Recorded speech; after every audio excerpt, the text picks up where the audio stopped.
If you ask me, the Philippine national team should have been in the medal round.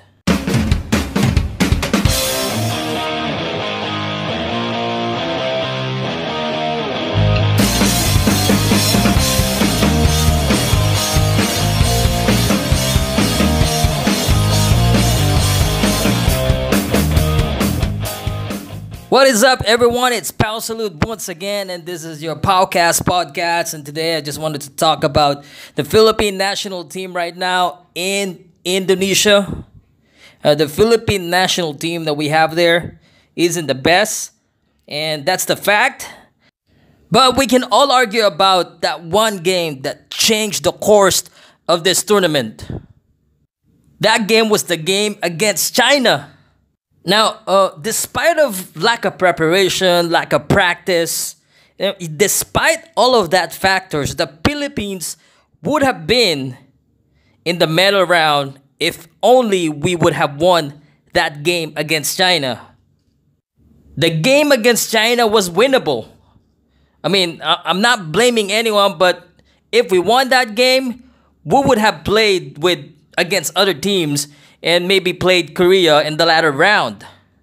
And China and Korea, one of them, I almost guarantee you that one of them will win the championship in the 2018 Asian basketball. I mean, both teams has been exchanging positions since, for as long as I can remember.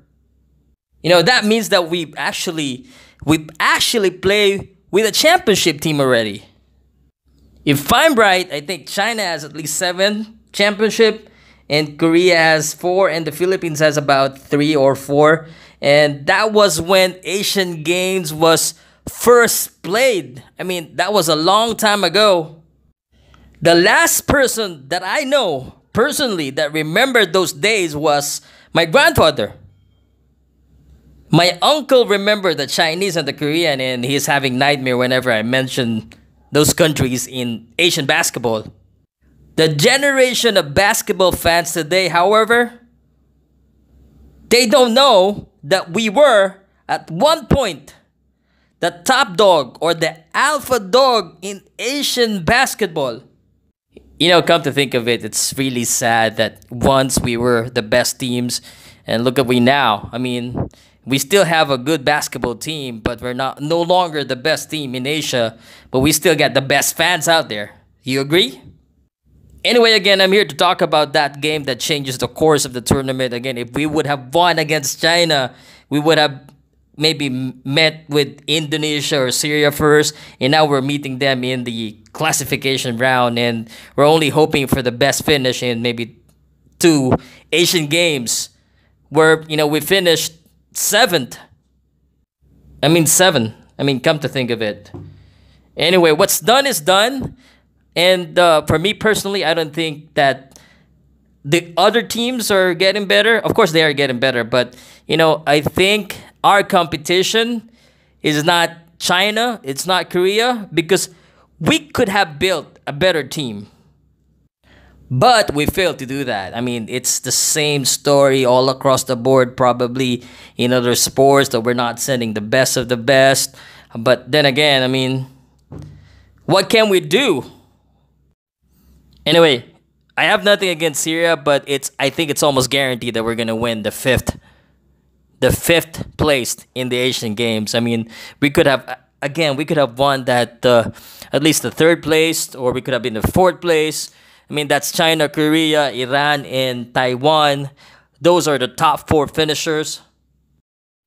It was just really bad that even with the help of an NBA player, Jordan Clarkson, we fell short. But that's okay. There will be another Asian Games in 4 years.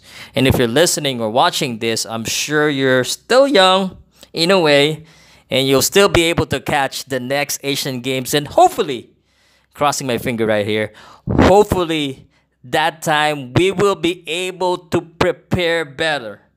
With or without an NBA player, I think our biggest competition is within ourselves. And, even with all this, basketball fans will continue to support. There's a lot of call that we should just focus on other sports, but basketball has been embedded in the Philippine culture, and we love it. And I know and I believe that we have a chance. Now tell me, do you think the Philippines could still get that opportunity or could still be the top dog in Asian basketball? Let me know what you think. Kaya ba natin to? Puso, laban lang. My name is Pao Salud. This is your Powcast Sports Podcast. See you again next time.